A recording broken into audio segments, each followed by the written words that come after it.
Okay, what about now? Yay! Okay. All righty, here we go. Thank you. Okay, Lisa over here telling me, I hear you now. Okay, yay. So I am here. Thank you so much. And thank you, honey, for telling me as well. My husband joined as well. I am so excited to be on here to have an awesome, I said this, you all didn't hear me, but my new favorite author. Yes, I'm so excited. I have devoured her book like over and over. And again, this week, again, I have listened to this book. And it is every time I listen to the book, I'm getting even more new nuggets on here. So if you are joining me, please make sure you take a moment. And as I always tell you all, share the broadcast with your audience because I want more people to come on and listen to this because this is radical information. Now, we all talk about bragging, right? Oh, you shouldn't brag. It's a taboo to brag. Maybe you shouldn't say this and maybe you shouldn't say that. But a lot of times we actually shoot ourselves in the foot and we do ourselves a disservice. And when we're going to talk about bragging, it's not from a pompous type of bragging, it's going to be a different spin on bragging that is going to resonate with you and actually have you think again. And so that's what it's all about. So bragging in a good positive way.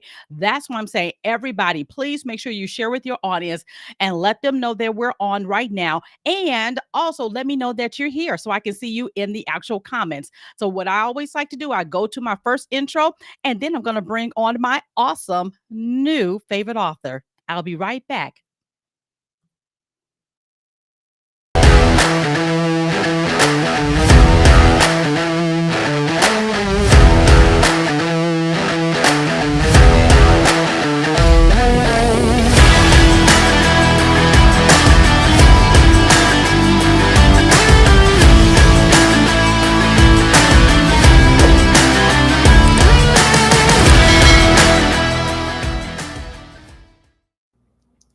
And we are back. Yay! I'm so excited to have Miss Lisa Bragg here of Bragging Rights. And I just love the play on her name with this actual topic. I'm like, really? This is absolutely phenomenal. But I want to give you all a little bit about her. This woman is actually phenomenal. This snippet that I have of her doesn't do her justice. So you really need to get the book, go to her website, and I'll make sure all that information is in the show notes. And also she'll talk about it as well. But she's a former journalist. And it says, as a former journalist, Lisa Bragg, the author of Bragging Rights, knows how busy you are. Oh, no, not that one. Not the media guy. Where is the. Wait a minute, I thought that was the same thing. Well, Lisa is a former journalist. She worked in social media and as well. And she wrote this book. And I'm going to let her say it because I thought this was teed up for me, but it's not. But That's come on, Lisa. I can hear you hi. now. Why can't I hear you? You should be able to hear me. I see Yep. everything moving. You got me? I see myself moving. I see the how about you out there? Can anyone hear me? Because I see the green light Let's see. flashing. I see Okay. all the things. Oh, you can hear her? Why can't I hear her? Okay, we're just Okay, they having one of say those they can hear days. you. Video output. Let me see, make sure that my audio output. It's one of those days. Those gremlins can get us anytime. Oh, there you go. Okay. Now Thanks. I can hear you. Yay! You know what? Let me tell you, Lisa, I switched over to Restream because it gives better output. I usually use Melon app, and I'm very familiar with Melon app. And so everything was set up. I thought everything was set up where I can actually, just click, and it's so much better because I love the fact that I can see all of the comments and everything. So my apologies. So please do us justice and give us a snippet of your background and your resume. You know what? I just really appreciate, though, that we're giving a chance to say that life doesn't have to be perfect and we just go with it. And that's the Yes. way the world we live in now. And anyone who's perfect, it's too much work. And we all Yes. have too much work. And that's what bragging is really about, is Yeah. taking off some of that work because you're already doing the hard work and doing so many great things. So Mhm. sure, I'm happy to introduce myself. So I'm Lisa Bragg, and I wrote Bragging Rights: How to Talk About Your Work Using Purposeful Self-Promotion. My background is TV news. I was a TV news reporter, anchor, what used to be called videography. It's where you used to be able to you'd take the camera and you'd interview people by yourself. Then you'd go live with the 6 o'clock news or the 11 o'clock news. And then I'd also anchor, and I was a show host. I did so many things, and I didn't realize how valuable it was at the time to team me up with so many skills of this future that we're living in.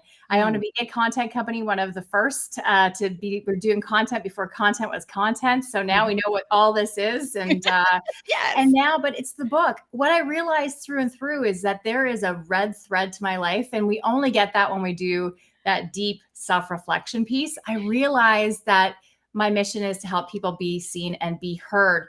But there's a lot of work that we need to do before that. So it's really the work before that that is my forte now. So I'm not really about getting you on social media or anything like that. I'm really about how do we do the work to make sure that you have the mindset, the values to want to be seen and heard, and get rid of some of that ickiness that we've been told about wanting to be seen and heard, which is bragging.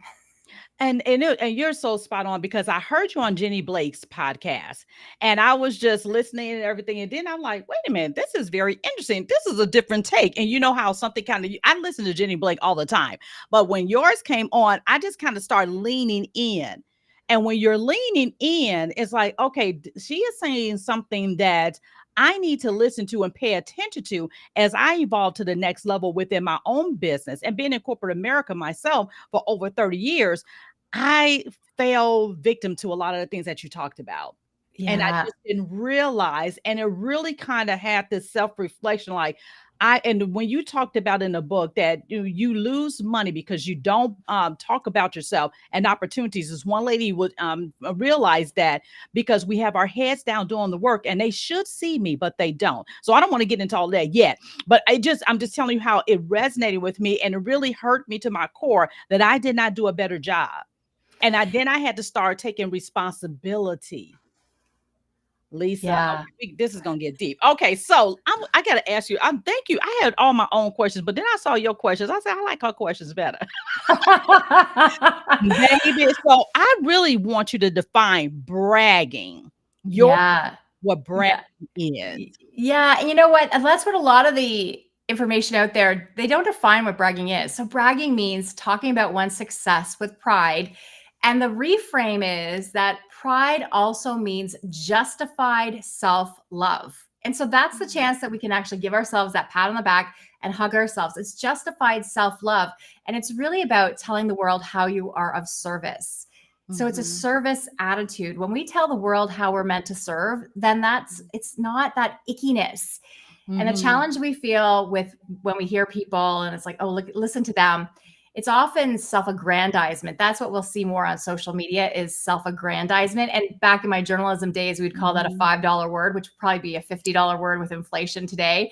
But it's one of those big words that's mhm, long. So we don't use it. So we just say bragging. And self-aggrandizement, that's that ickiness, that puffery, that I'm better than you, that only mhm, one person can win. That's what we feel sometimes when we see those social posts where we know people are not really who they say they are, and we get mhm, that instinctual feeling. But mhm, bragging originally meant shine, shimmer, and bravery in several different languages. And so when doing the research for it, I'm like, yes, it does, because mhm. we need to shine, we need to shimmer. And the things that we're doing out in the world, it's bravery. We are brave with this. And so it's bravery. Now tell me this. I love those, that shimmer and bravery. When did the word become icky? Yeah, and I think it's because we used to be with our kin, right? We used to be agricultural, most of us in agriculture or somewhere we were always with our family, our kin. Mhm, And so we didn't have to talk about our successes unless we were coming back from being hunter and gatherers. Then we'd say, hey, here's where we went to get this, and mhm, here's how we were successful, and don't go mhm, there, go here. So we used to have those stories. And then I think as we moved into more, so there's a long history lesson, but I'll just jump to the era that really matters to us and why it keeps us the way we are. A lot of us went into factories. We were forced to, or we went because we wanted mhm, a steady paycheck. And so mhm, we went into factories, and the hierarchy system about productivity really started to set in. And so it was all about the productivity and how much they could get out of us. It wasn't really much the mental game it is now about our knowledge economy. And so we were taught put your head down, do good work, and eventually someone will notice you. Or you didn't want to be noticed because you just wanted that steady paycheck, and it was a Mhm. thing. And it was just the different way of life. And so now we've changed into this world that we're in, the knowledge economy. So things have to shift. Well, we had those old edicts, those values, which I don't think they ever really served anyone. But if you didn't Mhm. know, you didn't know. Yeah. And if you weren't close to power, well, you're never going to get close to power. You stayed in your station, right? We were taught Mhm. that. They were taught that. And that's why I don't blame anyone, but it's just a different era where we are talking, we are collaborating with people all over the world. And maybe you want to think competing. I always say collaboration over competition because it's Mhm. a different world now. You never know when that competitor is going to be your new work best friend. So it's a Yeah. different world. And that's why I think we need to shake off some of that attitude of, and this is controversial, but meritocracy doesn't work if you're not close to the people, aren't in the networks. And, Yeah. that whole, bragging violates modesty norms. And if you were that good, your work would speak for itself. That's only if you are close to the people that are making the decisions. Otherwise, how are you going to know what I'm doing on my tiny piece of the internet? I would love it if everyone just went and bought my book and found me. But if I'm not Mhm. out there talking about how I'm meant to serve and the successes because of that, no one's going to find me. No one's going to want to work with me or do anything with me, hire me for workshops or training. They're not going to do that. And so it's up to Mhm. me, the self-advocacy piece, to really be out there. And then we can change things. So then it's a part of changing the systems is what really Yes. the grand vision would be. But we Mhm. need to start working together. And that's why having me on your show, Jenny having me on Mhm. your show, it's like, Yeah. yes, no, I really appreciate it. Yes, and I mean, it's just mind blowing because everything resonated with me so deeply, and that's when I started actually changing my frame of thinking. Because there was a time in corporate America, I was like, they should have known how well I did. They should have known this, and I kept blaming them. Yeah. And I feel even some of my peers, and when we have discussions, and sometimes we have these Debbie Downer type of discussions about things that happen in corporate America. But then I had to think about why in the world did this it happen. It happened because part of it, well, no, I wouldn't say part of it, a lot of it was my own fault. Now, if you, based on your book, you were talking about those people who put their heads down and do the work. If you were to tell my younger self back in the day, and I've been with my organization almost 30 years now. If you were to if I were to meet you almost 30 years ago, what would you tell me to do? Well, I think it's a different world today. That's the thing. Mhm. Because I interviewed, I just forget her name. She is the former foundation president of General Motors. And I know you're going to find it really quickly because you probably have the book there. But she was so brilliant. But what you would tell people in the 80s and this in the 90s and in, even 20 years ago isn't what you're going to say now. I have to look her name up because otherwise it's a disservice. So, Mhm. Vivian Picard. Vivian Mm, Picard. So there okay. you go.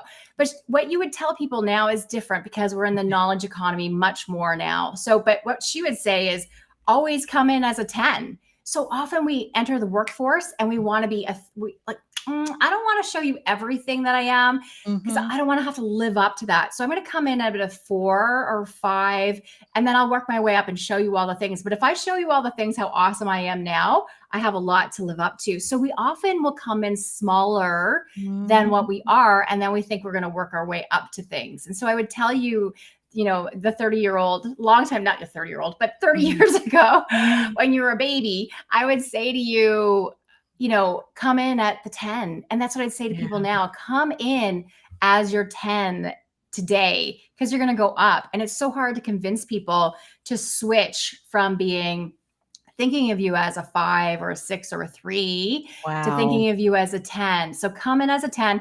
And if you are a leader, make Mhm. sure that anyone who's joining your team, that Mhm. everyone sees them as a 10. Give them that right away, that Yeah. magic wand. I have always Mhm. this magic wand beside me. Give them already, bestow that 10 on them and not make them work up to it because it's already too hard to climb. And that's how people give trust. They want it to give it right away. And then you keep that trust through and through. We're not Mhm. constantly But if you have to earn up to it, it takes so Mhm. much more time. So allow your teams, your Mhm. people to come in as a 10, Mhm. and then they'll show you what's going on. And that is so powerful because one of the things that I have done in corporate America, when I would get my team, I will always tell them that they start at an A until they prove me otherwise. And Yeah. I'm always very good about doing that for other people. And I think a lot of times it's almost like the hairdresser is really good at doing everybody else's hair, but their own. So something like that. I'm just like curious as tips. Okay, even today, what would you tell a leader to do for themselves? What are like maybe 2 to 3 things that they can do to almost kind of right the ship if they were going forward in their career right now? Yeah. So the first thing I tell everyone is to start a Mhm. brag book, and it can be, doesn't have to be a Mm. brag book, but a smile file. I'm Oh, getting, yeah. everyone gives me all these different terms for it, but actually Uh-huh. do it. So we say Mhm. we're going to do it and then we don't do it. You need Mm-mm. to start bragging to yourself first. So tell Mhm. yourself the compliments, because it's not about external validation. Mhm. Internal validation is extremely important. We need that first. So then when we Mhm. hear those compliments outside of us, we can actually take them in.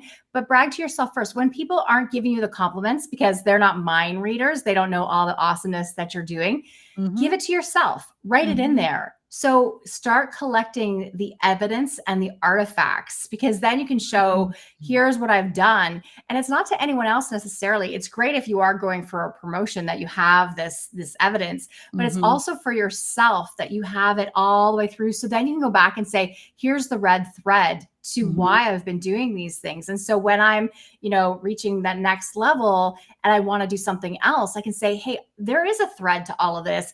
And now I know how to pitch it to the next person to say, here's why I am the best person for this work, and I should be considered. And so bragging to yourself would be the very first thing I'd do.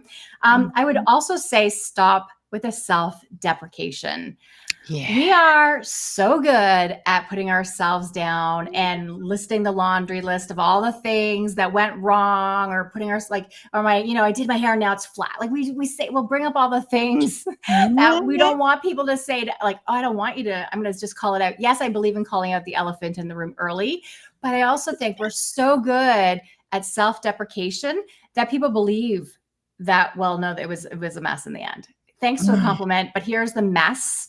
And then we bring ourselves down, and then Mhm. it's like, well, no, now I believe that it was not that great. Mm. So we need to make sure that we're putting that image out. And very few of us actually know how to do that comedy piece with self-deprecation. A lot of people think they're really good at it, and my Mhm. team will then think that I'm like one of them, because that I'm able to put myself down and Mhm. not take myself so seriously. So Mhm. few of us can do it. So just, that's a big caution against self-deprecation, Mhm. because people start to believe it and it doesn't look good on most of us, especially if we're not people have always have a lot of power. It's not a great thing to Mhm. do. So just be cautious of self-deprecation. And if you hear your team members using a lot of it, get Mhm. curious about why that is, because it could be a lot of perfectionism, which is holding up some of Yeah. their greatness too. Mhm. That is so true. And just thinking that, especially when you talk about the team, because one of the things that was in a book that really caught my interest as well is was it Google that was interviewing people? Was it Google? Yeah. Google were interviewing and they uncovered that more men were getting promoted than women. Number one, I applaud Google for actually looking at the why and diving into it. Talk a little bit about that uncovering. Yeah, so they were wondering why women weren't moving up. And what it was that women just didn't speak the same language. So we were waiting. Mhm. Often women wait to be invited to tell Mhm. our stories instead of Mhm. actually, men will just tell the story. They'll say, here's Mhm. all the awesomeness that I did. Here's that. But and they'll also go on the basis of a promise. So Mhm. this isn't really the Google part. This is me getting ahead of myself, which I Yes. love to do. But it's really, a lot of us are on the promise of our future. Mhm. Men will go on the promise of their future self. We want Mhm. to have the hardcore evidence. And so the difference of the language of success was Mhm. pretty clear to them. And so they realized they needed to lean in and get more curious about, when women are successful, what does it sound like? Because it doesn't sound the same, because Yeah. we are taught to put our heads down, do good work, and eventually someone will notice you. We're not used to self nominating. And in a lot of environments now, past the Google time, it's about self-nomination. So you have to nominate yourself for that job. It's not just your leader, because your leader, she's already doing 15 things and then some, and then Yep. that fire happened.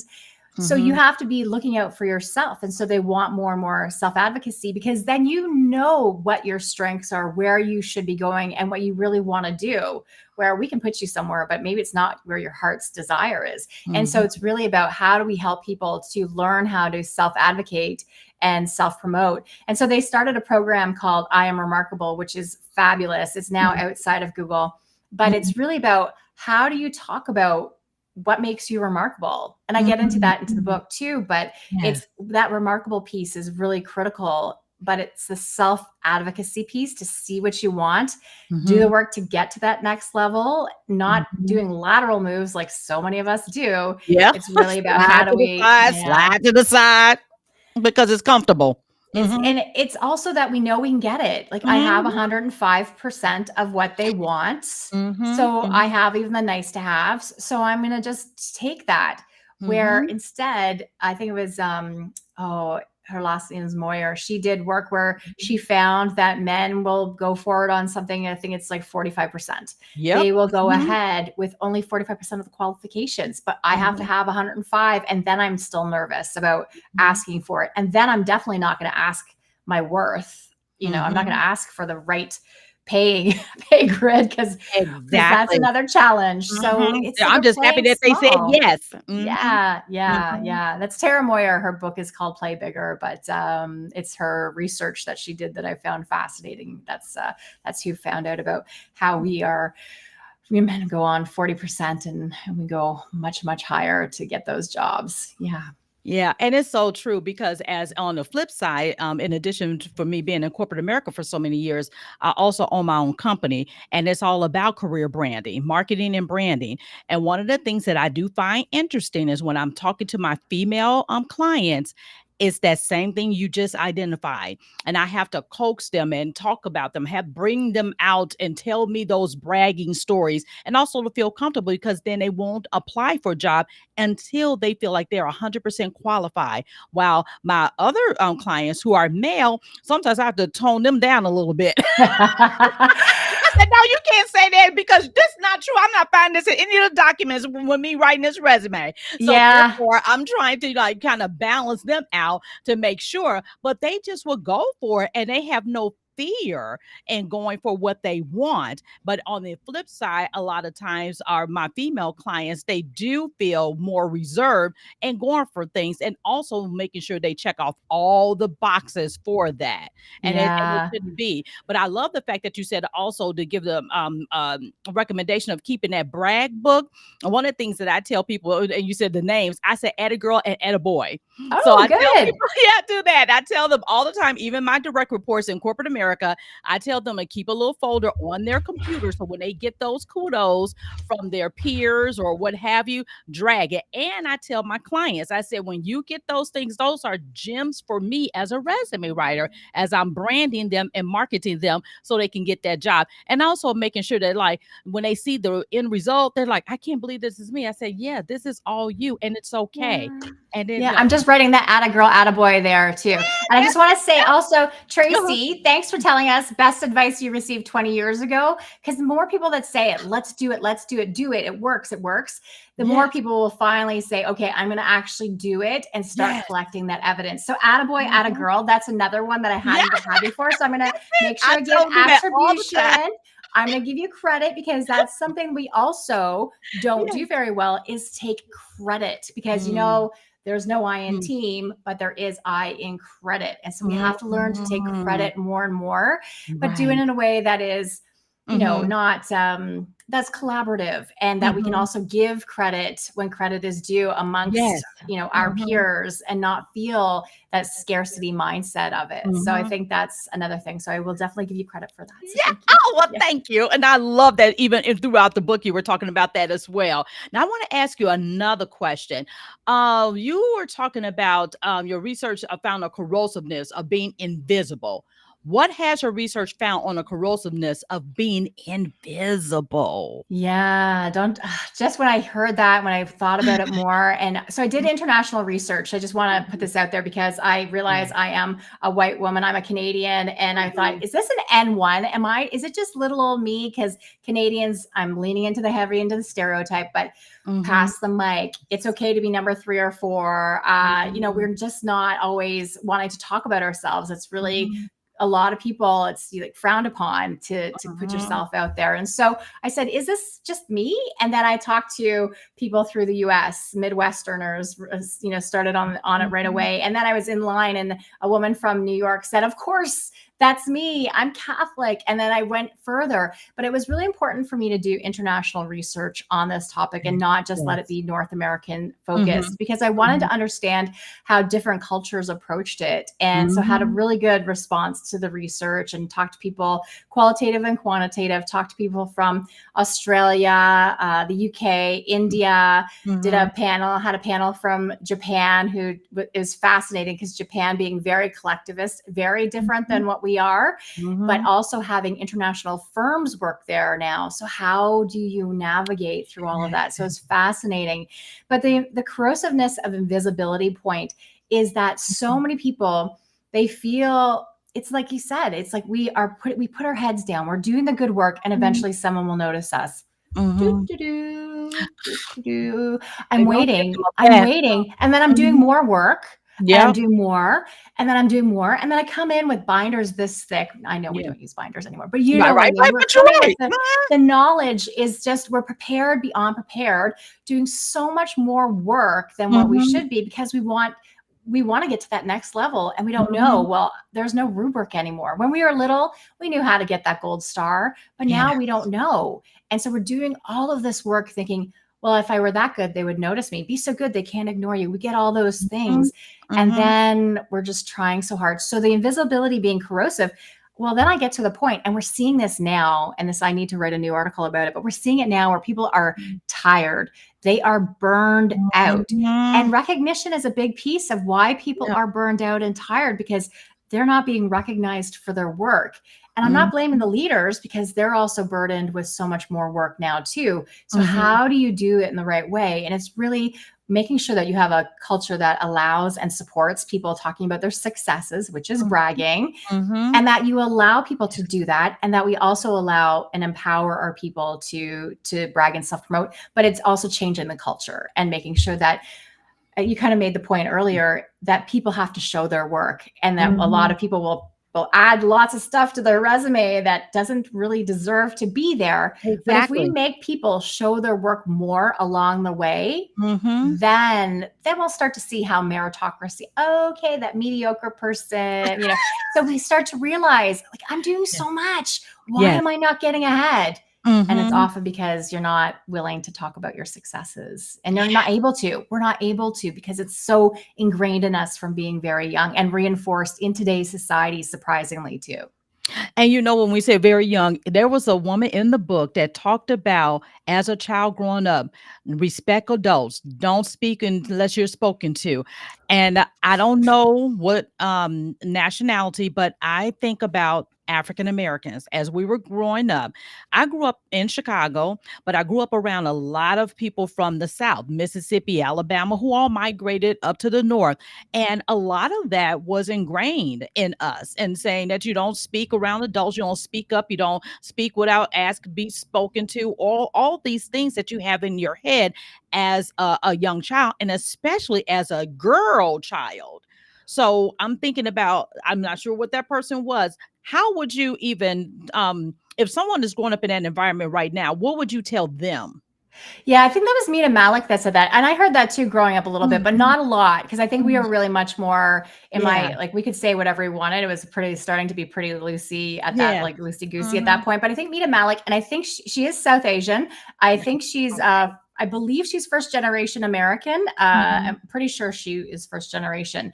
But Mhm. that's that whole attitude of don't speak. Yeah. I think that's now, some of us carry over all of this Mhm. too, because that's Yeah. what we are taught, our parents were taught, so we Mhm. keep some of these things going forward. And I think that's Mhm. part of the challenge, is how do you start saying that's part of the factory era, And now we're in the fourth or fifth industrial revolution. We don't even know what we're in now because it's moving so fast. So I would say, first of all, is realize that the people who are around you, they don't know what they don't know, especially your family, right? Yeah. They don't know because they're not in the knowledge economy likely. They might, that's the thing. The research showed too, different socioeconomic groups have different thinking about bragging and self-promotion, because when you're from a lower socioeconomic group, you're less likely to color outside the lines because you're taught there's so many repercussions when you go outside these lines. So you don't do things, you stay where you are. And so that's a big challenge. So I think one of the things I'd say though is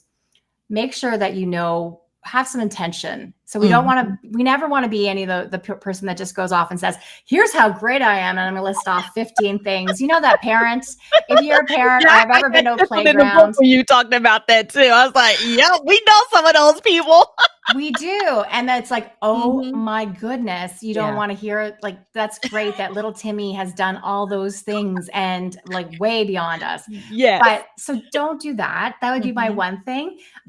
Just make sure you have intention with what it is that you want to talk about and understand its context. Like, so our family doesn't understand what we're doing necessarily. So my family, my parents, they don't understand at all. And so there's almost no point in telling them what this is about. It sounds, okay, I worked with $1 million client. I worked with this $1 million client. I worked for it doesn't resonate with them. So context matters. And so when you're talking to, and many people have very supportive families, but you just can't tell them all the stuff. They just don't get it. So context at work, when you're talking about different things, it might not resonate. So knowing who it is that you want to tell these things and what the context is. So it's a little bit of work, but context does matter, because what's bragging to somebody and self-promotion is just conversation. And to other people, it's putting on airs or boasting and that, or self-aggrandizement. And so that you don't know, and that's where in Scandinavian countries, they do have all these rules about it, but it's interesting that they also, if you're amongst your peers, you can talk about all your wealth and all the things, but if you're not amongst your peers, you do not at all talk about those things. Wow. And that is so absolutely amazing. But it's so spot on. You're basically saying know your audience.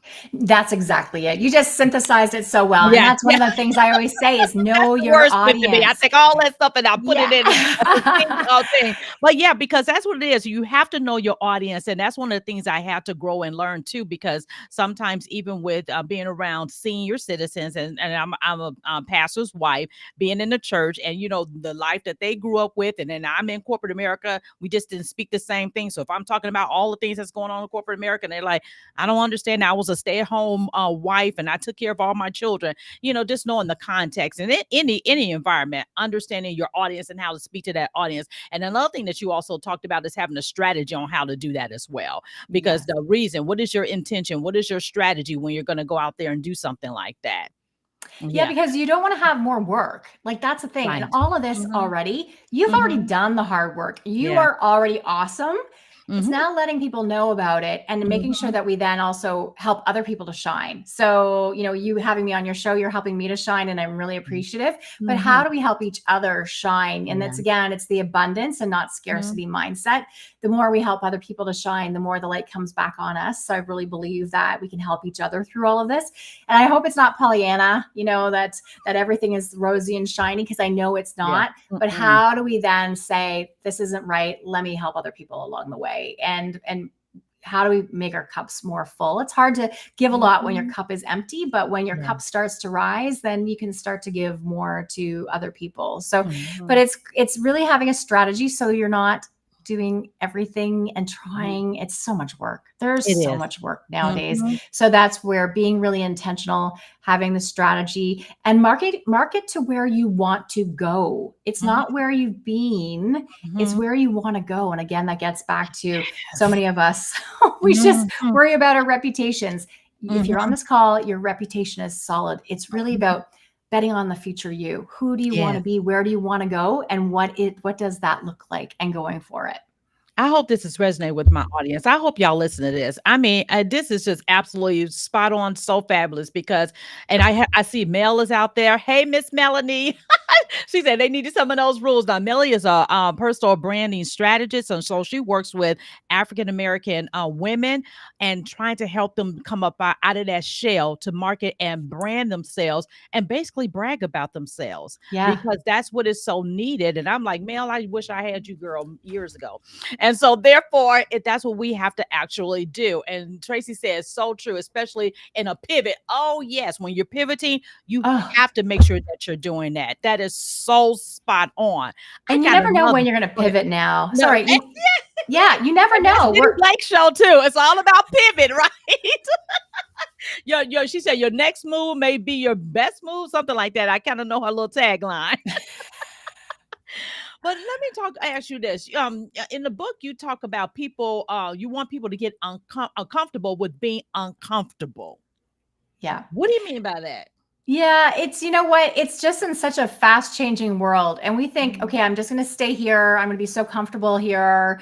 I'm going to be mhm, here 5 years, 10 years, 30 years, 3 years. But we can't be comfortable anymore. Like you do need to feel safe. For mhm, sure, but comfortable now. We're always on the go and things are changing so fast. So we live in the future. We have this AI thing, we have this and we have that. mhm, Not to get mhm, overwhelmed with it, but know that it's going to be okay, and then just feel that when I'm uncomfortable, I'm also growing. And I think that's where so mhm. many of us get caught up with imposter syndrome. I'm sure you've probably talked about it all the time, but where I Mhm, call it imposter experience, because we will be uncomfortable, and then mhm, we'll be comfortable, and then we'll be mhm, uncomfortable again because we realize we mhm, didn't know anything, and then mhm, we're going to jump to that next thing again. So we're always growing, where our mhm. parents, our grandparents, our great grandparents, they might have had the same job for 30 years, 40 Yep. years, 50 years.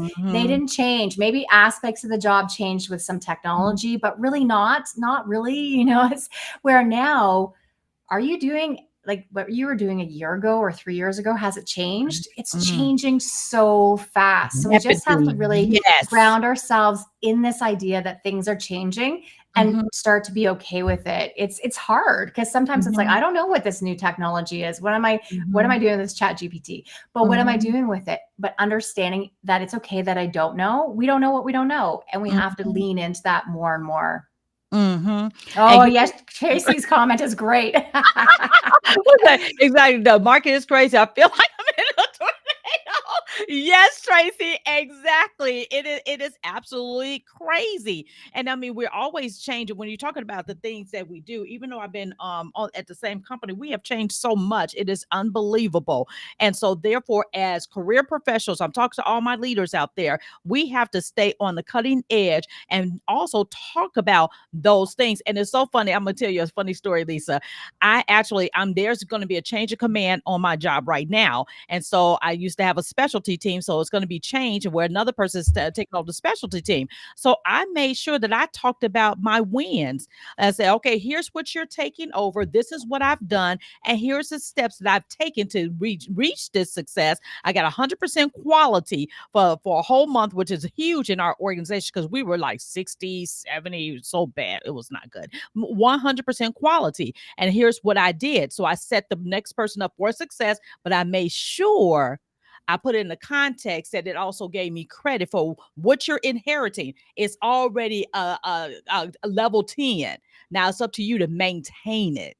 And I was like, oh, I said, I was so proud of myself. So I said, I am so proud of you. That is awesome. I think that's so and good. you'll never like, okay, just take it. That's okay. Go ahead. No, It's so making sure that generous though. It's yes. it's Mm-hmm. generous because you're saying, here's the moments along the way. Here's the milestone. I'm giving you a 10, but I'm Mm-hmm. also giving you moments along the way. And that's where so many of us, we don't share the moments. And Mm-hmm. that's where people think, oh, she's just lucky. Like we think Mm-hmm. this luck. And it's like, no, no, no. Let me tell you what I did along the way so you can see what luck came into it, where I did this, I Exactly. did this, I did this to get Mm-hmm. to this milestone. Because so many of us, oh, I'm just so lucky. And then Mm-hmm. luck is unattainable for all of us. Well, I Yes. guess I wasn't lucky. Well, you didn't know that my brother's Mhm. cousin's friend was the, whatever who got Mm. me in, right? So how do Mhm. you figure that out? Oh, I need to get to your brother's cousin's friend to get to Mhm. that job. it's not just luck. We're doing the hard work. So, but Mhm. you did a great job. Great. That's a great thing to set someone up to say, Yes. here's what success looks like. Here's Mhm. the elements of success. Mhm. Now the expectation of success. And Mhm. then also then how can they rise above it? Because that's Right. what we really want is how do we set something and then people can go even further, farther, faster, and we can go together and they'll say, I remember when. So yeah. Now we've talked a lot about career professionals. What about those folks who are in business? It same applies, but the Mm. challenge is, and I'm also somebody who owns a business too, is Mhm. that we get so caught up, and I think it's the same for corporate. You get so Mhm. caught up in your titles, right? So I'm the CEO of this Mhm. business, and I'm just out there talking about the business. Mhm. We don't start making our own backpack, our own little briefcase of our own identity. And so I'm not saying have multiple identities. That's not what I'm saying. Mhm. I do believe we do have, you put on different clothes for different events, right? You're not wearing Mhm. that party dress to some places, so we're always changing it up. But I believe that you, as entrepreneurs, people who own their own business, they forget to market themselves as individuals. And so that Mhm. you lose out on opportunities when you're not out there saying, here's what I do, how I'm successful, here's my thinking as an individual instead of always representing the company. So I was always representing my content company. I didn't know Mhm. where I started and where that job ended. And I think it was a Wow. disservice to the future me because then I wasn't getting the Yes. opportunities to say, I'm actually a lot more than just this one little sliver of the pie. I have all this other Mhm. thinking. And the Mhm. opportunities when you start telling people more things, I still want you to be intentional, but when you're letting them know that you're multifaceted and Mhm. allowing those things to come out, I think it does give you more opportunities. But again, be intentional about that. And in the book, there's some Mhm. exercises on how to Yeah, help I you with love all of the exercises. I mean, you all just don't know. This book that. is just not a book of information. She challenges you and give you the things to think about so you can develop your bragging muscle is what I'm calling it. I So like that. excellent exercises. I mean, it is absolutely wonderful. And it's so funny that you were talking about, the people with the CEO and all that kind of stuff, because I've always never tried to just say I'm the CEO because I wanted to actually have an identity. And one of the things that when I did start my business almost 10 years ago, I'll be celebrating 10 years in May. And when I decided that, I made the decision that I would not go further in corporate America because there were some things that happened in corporate America. A lot of it was my fault, as I've learned. But also, I decided that I wanted to become the CEO of my own career in a way of being an entrepreneur. So what I did was I actually separated myself from the organization, and I said, well, my organization is going to be my angel investor. Like that. And so when Brilliant. I coined that term, I've been teaching a lot of people that who want to have side hustles and then eventually, go into their business full time. And then that allowed me to see who I was because I did become one with the organization. And I said, I am a whole person, a whole entity of my own. And in order for me to recognize my own value, then I'm going to have to take it outside of that organization and develop that on my own so I can see what I was not being given or thinking I was being given over there. I said, well, if you don't see my worth, that's again that old stinking thinking too. You don't see my worth, then I'm gonna take myself and I'm gonna do my own thing. And if you say I can't do this, I'm gonna build a business from the ground up, a successful one at that. But it's like, being able to separate yourself from the company because a lot of times I tell people stop becoming your title and the organization. You are your own person. You are your own identity. So therefore, I always tell my clients it's a partnership that you have with them. It's a contract because they'll release you just like that. But like I used to say, you cut me, I bleed the color of the company I was with because I was so in tune. Not that I don't believe in the mission or the vision or anything like that, but you still need to have your own separate identity. And so if I'm saying all of that, what would you say to those people who still have not made that separation? Before you answer that, if you all have questions, I'm gonna ask you all to put your questions in here so you all have a chance because I can talk to Lisa all day and I know she probably got stuff to do. So I'm going to ask, that's going to be my last question, and then I want you all to ask questions too. So what are your thoughts about that? I really think it's such a topsy-turvy time that you have to really have your own purpose, your own values, and where you want to go. And it does, again, you can be invested in the company, and we have to be, but then we also have to be prepared to go out on our own and do the thing. And I think most people now, we aren't staying with a company for very long, and you might be changing sectors. You might be going to government, you might be going to an NGO, you might be trying entrepreneurship, you might go back to corporate. So we're changing all the way through. I think Yes. it's a safety net. I think that's what it comes down to. And I think any employer also Mhm. wants you to have a safety net, because Mhm. to have somebody now beholden to them for life, like that's a big responsibility, as a lot of these Yeah. companies merge or acquire, we do. And, the family attitude of an employer, it gets a little dicey now. So it's really, we are a team coming together. Team Mhm. members come and go. And I think you need to be able to come and go, but you're learning things along the way that will help you jettison, help you have that jetpack to go somewhere else and to really soar, instead of saying, uh-oh, something Mhm. happened. No one saw this coming. Even though I have a great leadership team around me who thought they were protecting me, who could have seen Mhm. this happen? Right. And now I'm out, and this has Mhm. happened, and now I have nothing. And so we see so many people don't even start. And I'm not a big get on social media person, but I will. And I'm sure you have some personal branding people who will jump in. But Mhm. LinkedIn is a place to start, as having something foundational there that at least people can Yes. check out your credibility. And Yes. because so many of us, I don't want to get in and start listing off all the awards and my credibility. And I would Mhm. need you to come along with me so you could say that for me. I don't want to say that all the time. But LinkedIn Yeah. allows us to just say, I'm going to, like, how many people on this call have checked me out on LinkedIn already, right? You've Mhm. gone on, you checked me out and you said, okay, yes, she's credible. And that's what we do. So having at least a LinkedIn profile that's set up in a, good solid way. And I'm sure someone on call, it's their business. Do Mhm. that Me. and have that. Yeah. Mhm. You, Mhm. yes. Then there. Perfect. Right there. Come here. Yes. Buy now. Right. Let's have the big button, because we need to have that set up so Mhm. that it is a basic level Yeah. foundation of a Mhm. safety net for you. And then also, then when there's someone new to the company who is, maybe in a leadership position, or an up and comer who knows what they want, they know that you're the go-to person. So Mhm. also, filling out whatever's in your corporation, that you might have Mhm. some sort of interweb kind of thing, fill that Mhm. out too. And your associations, those are always really important. But the first place to start is LinkedIn, so that people know. Mhm. And it's not, as you know, it's not about Mhm. getting a job today, but it's about letting people know who you are, what you stand for, and making those connections that could really count in the future. And Yes. also, how can you make a difference in someone else's life because you put something up there that they said, aha, I need to know her, just like you did with me. I So sure yeah. did. Boy, I said, I need to find her. I found you and say, girl, this book, I'm telling you. And I mean, it just really resonated so much with me, and it's still resonating with me. And it even had me thinking about how I'm going to do my anniversary for my 10 years differently, because, I'm like, oh, I don't want to talk about that. I don't want to do that. I don't want to put all that stuff out there. And I said, no, it's not bragging. It's about, if I don't tell people what I do, nobody will really know that. Some people know what I do, but again, it's going back to that assuming people know what I do.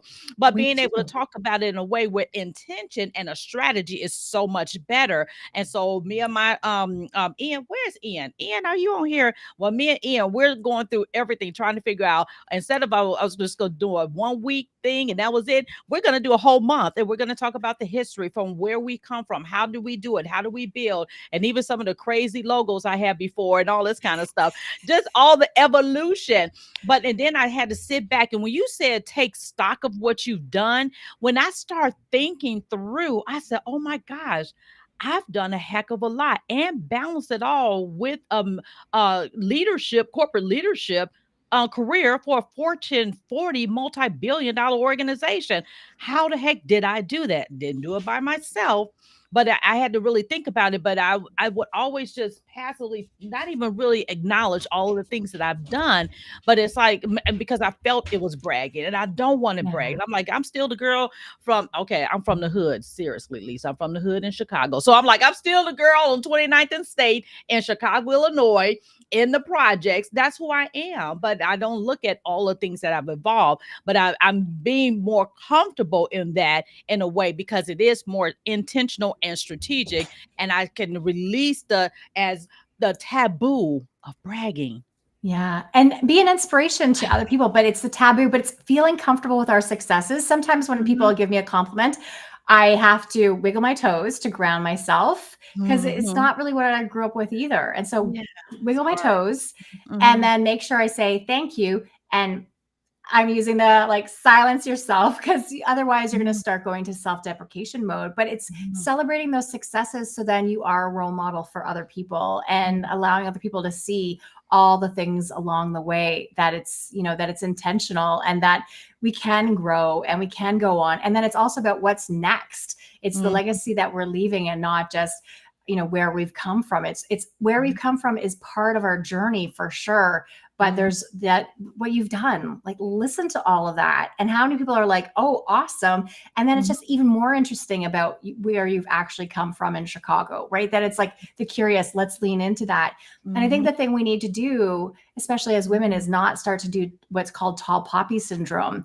And mhm, my friend Dr. Ramit Billen did a lot of research into it. It started on Australia. It's all over the place though. It's where mhm. a lot of us will cut the next person down for her successes.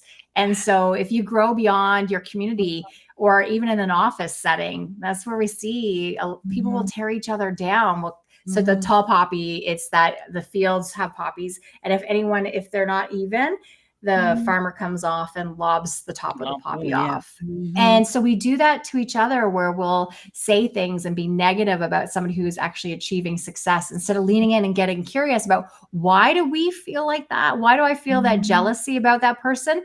And if you mhm, are a person who's being cut down by someone else, realize it's about them and not about you, mhm, most likely. And mhm. like, 99% of the time, it's Yeah. about them. It has nothing Mhm, to do with you, but it hurts to be the outsider or mhm, hurts to be the one who's part of the rumor mill, but just realizing mhm, it's part of the whole thing that, but when we talk about success, success begets success. So the more we mhm. talk about it, the more it will come to us and the more it will come to those people who are around us and supporting us. Mhm, and that's so true because even sometimes we get embarrassed to even talk about it because I'm like, I don't want people to think that. And I'll never forget, I was in a cohort with 10 KSB, and one of my peers in the cohort, I was helping her because I'm very good with process, and I have to be because of my dual career, time management. I was just showing her all these things, and then she stopped. She said, "You don't realize how big of a deal you are." I said, "Big of a deal? What are you talking about?" She said, you're a pretty big deal." I'm like, what do you mean? Big deal? How? So he said, no, girl, you are a pretty big deal. And I mean, I just had to stop. And I'm like, what? And then she wanted me to take it in. And I got teary eyed because I'm like, no, I'm just like what Jenny says, I'm doing a girl from around the block. I said, no, I'm not. And then that was that moment of, I'm really not. But why would you say that? And being able to acknowledge that and own that is hard, to be able to do that and being able to do that and and then my daughter is calling me. Why is she calling me? And she knows I'm upset. She But wants you anyway, to toot your horn. right, This right. is us. Melanie put that there, And but Melanie says, "Child, toot your horn." And it was very emotional for me because I still think I do all of these things and I'm just having my head down doing it and things are happening, but being able to own that. And that's why the book really resonated with me because I find myself in so many of those stories of not doing my own self justice so I can have other opportunities. It's almost like I'm scared of, and then Melanie's so crazy. I beep beep. but you know what? We Scared are to do it. scared. We are Yes. scared sometimes. Mhm. I am my book. Like Yeah. I've gone through this. I've done the Yeah. research. I've done the Mhm. groups. I have done it. But we get scared because we are Mhm. going to that next level. We're scared because Mhm. we're trying new things. We get scared Mhm. all the time, but it's coming back and saying, I can do hard things. Mhm. We know that. And Yeah. saying, look at how much I've Oh. achieved. And then also Mhm. surrounding yourself with those awesome people who are there to support you and Mhm. say, hey, look how many awesome things you've already done. Mhm. And then say, I can do so many more things. And I think it's just, we have to come back. And that's where I am my book. I get, okay, I'm going to actually was, I was just mentioning her. Her last name is Sampson. She used to be a oral surgeon, Mhm. and she talks about how she does a lot of self promotion, and then Amelia, that's her name. She does Mhm. a lot of self promotion, and then she retreats. Like, oh my goodness, I put too much of myself out there. I'm naked out there, kind of thing. And we do that to ourselves. And it's like, oh my Mhm. goodness, it's almost like fatigue or hangover. Yeah. But no Mhm. one's watching that closely. I think that's the Mhm. thing. Like no one is watching. And if they are, they're already a super fan. So then that's okay. Mhm. But most people aren't watching us all Mhm. the time. We think they are. We think we're doing too many things, posting on social media, the same story. Like no one's Mhm. watching enough to think. That's why I like that you're moving some sort of announcement from just one day to a month long celebration of your Yeah. 10-year anniversary. Like that's Mhm. great because people Mhm. don't get the message the first time. They have Yeah. to, they hear it once, then they Mhm. have to tell them again, and then you tell Mhm. them what you told them, and then you tell Yeah. them again, and Tell me eventually they again. will Yeah. get it. We're all Yeah. busy in our own lives. It's okay. True. We're so Very busy true. doing our own thing Mhm. that don't hesitate to tell them the same stories again and again. When you listen to podcasts, when you look at Mhm. celebrities, they're not making up new stories day in and day Mhm. out. They're telling the Mhm. same stories. The song Mhm. is the same story. We Mhm. have the new music coming out that's the same music, over and over again, but it's Just our put to a spin new on it. beat, right? So I just think Heartbreak of is Jolene, heartbreak. right? I just love Jolene, but it's like, okay, now we have a new spin on it. It's beautiful. And that's the Yeah. thing. You'll add your own spin as you tell Yeah, your own for stories again sure. and Yes, again. ma'am. I'm not saying take Mhm. other people's stories, but you'll have your Mhm. own signature Yes, stories ma'am. and you'll add your Mhm. spin to it as you go along. That's what comedians do. They add their own little Mhm. bit to it and they switch it and they just keep growing with it. You don't have to always be fabulous with all these stories. Just use the same Mhm. stories again and again. Mhm. Oh, that's so awesome. Let me read some of these comments here.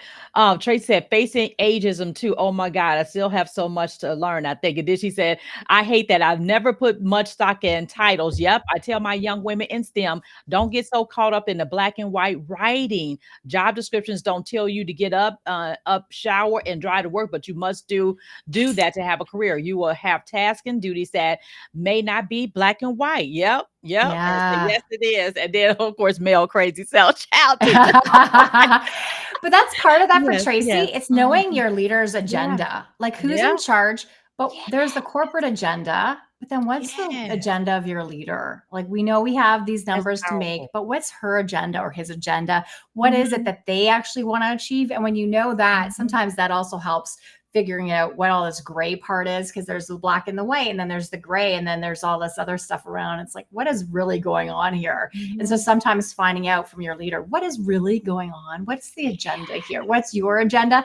You might not be able to say it that way, but get in and figure out what is it really that is her goal, because her goal might be to get out of there in 5 years, 3 years, get to that next level or move to another division, get out of the silo. Like, so finding out what her goal is can Mhm. help you then get ahead faster with your goals, because she might be Yeah. going way over there, so you might get her job sooner than you want it. Mhm.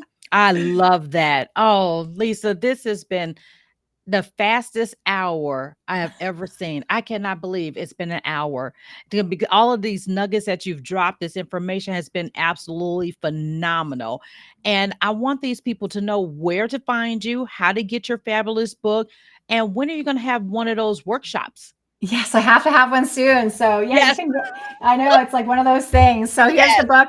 It's available everywhere. So if you're so inclined to do Amazon, it's Mhm, available as a book. And there's a lot of things inside of it to do, to share, and to consider, so that you can mhm, actually work through it and work through it with other people. I'm making a book club mhm. discussion guide right now, Nice. so that needs to be out in the world. So it's Yes. available everywhere you'd want to buy a book. It's available Mhm. also as an audiobook, because it was really important to make sure that people have Yep, different I love cognitive listening to you, and I abilities. love the fact Yeah, that you did your own Audible I book. Yes, did. love I it. did. Thank you. Well, as a broadcaster, Mhm. I felt like I had to, but then they said I had to audition. I'm like, what? Right. Uh, and then there's also the Mhm. the Kindle, the online version. So it comes in at a great price point. It's available in a lot of libraries too. So ask your local library if it's not available to bring it in, because you'll be doing a service to other people. So that's another Mhm. way to get out there and support the book if the price point. I also have a lot of podcasts and videos that I've been on, so you can catch those too. But I'm Lisa Bragg, and it's two G's, Bragg. And my website is lisabragg.com. And I would love it if you followed along on LinkedIn and joined me there. So I think that's Please do a that. great place to Yeah. find me. So thank you. I appreciate And it. make sure you have this workshop soon, okay? Okay. And I like the fact that you get having this book, because I know, Melanie has her group coaching that she does, that she can work with her group on, helping them tell their stories, because she wrestles with them, trying to get them to do that. Uh-huh. She can blame Oh, me then. She can say it's in the book. And one of my joys is when right. one of Yes. my joys is when people say they do things because I'm a cheerleader in their head. Like I was never a Mhm. cheerleader kind of person, Yes, but to and that's how I cheer somebody feel. on in their career, to cheer them Mhm. on in their lives so that they can have the abundance. Again, they've already done the hard work. If I can be that little person in their head, that on the one on the shoulders saying, go for it, do it, stretch, fear plus 10%. If I can be that person, then that's what I really want. And it's being of service. So if any of this was of service to you, Mhm. please get the book. There's so much more in the book. Part of me thinks, as my little self-deprecation, there's almost too much stuff in the book. Like there's a lot. So be So kind to good, yourself. y'all. That's why I Don't said I listened to it my third time again to make sure. I said I'm gonna listen to it again before this interview, and I mean I listened to it, and I say it's required reading. I'm gonna be telling my clients this is required reading, especially when I get those who are self-deprecating and don't want to brag about themselves in a good way and or anything. Say no, this is required reading. You need to read this book because it'll make you comfortable with talking about yourself. And bragging is, like you said, the softer word, self promotion. It's like, but it's okay to brag in the right way. And I want them to do that so they can own their worth. And then it turns into more money for a salary negotiation. So yeah. that's what it's All of about. that. But it's Yes. always a being of service. So if you just take Mhm. away one thing, bragging and self promotion is really about service because otherwise they're going to go to Yes. that mediocre person and that's a disservice. So when you Yep. let people know, here's how I'm meant to serve, bragging Mhm. is talking about one's success with pride, Right. and pride also means justified self love. And so that's why we need to tell the world how we Mhm. are here and all the awesomeness that we have so that they will know how to use us and that we'll also get the money so we can also do better things with the world. So That's the money right. is important. Yes. Yes. Yes. Awesome, awesome. Marlo, I see you out there, your crafted career. Hey, girl. Thank you for joining. And I am so, again, thankful that you accepted my invitation to come on this live stream. And I'm so forever grateful. I'm so glad that we're connected. And I'm sure I'm going to read that book again. Unfortunately, you know what? When I get a good book that I like, I buy all versions. I do the paperback and I do the Kindle and I do the Audible. So I'm going to be getting the Kindle because that means I can have it anytime I need a shot in my arm to make me feel better. And then I just like to have I'm a book nerd, big time book nerd. So I have a little library and I'll have the paper copy there as well. And I mean, I'm telling you, you are my new favorite author. And I'm so glad to have met you and heard you on Jenny Blake's podcast. So shout out to her for Yeah. listening to the Pivot podcast. And I'm going to wish you well. And we're going to stay connected. And I'm going to make sure you get a copy of this so you can share. And I'll make sure all your links are on the show notes on YouTube. It's immediately on YouTube. Do you have any parting words before we say goodbye to our audience? No, just so much gratitude. So brag. So that's saying I'm successful. I'm so happy to be here, and then also gratitude towards you for having me on your show and sharing me with your audiences. So just really, really appreciate that too. So thank you so much. Okay, thank you so much. And you stay there. Bye, all of you all. Thank you so much. And again, share the link. If somebody, I heard a lot of people say they're going to catch the replay, share the link and all that kind of good stuff. And I hope you all learned something because this is only just a tip of the iceberg. You really got to get into that book. And I mean, use it as a study to help you move yourself further, whether it's your career or your business. It's going to help you. And trust me, when you do it, you're going to listen to it several times like I have. I can't get enough of it. Okay. Thank you. Thank y'all so much. Now, see y'all next time.